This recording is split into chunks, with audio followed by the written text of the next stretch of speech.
మంది గుండెల్లో ధైర్యమనే జెండా నాటి అండగా నేనున్నాను అని చెప్పేవాడే సైనికుడు.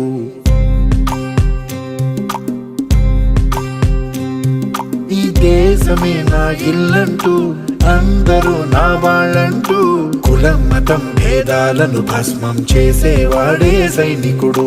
చెడు జరగని పగ పెరగని బెదరని గని సైనికుడు, అదు పెరుగని రక్షణ బలి చెదరని ముని సైనికుడు. మన యుధాలు ఎన్నెదురైనా ప్రాణాన్ని ఎదురు పంపేవాడు ఒకటే ఒకడు వాడే సైనికుడు.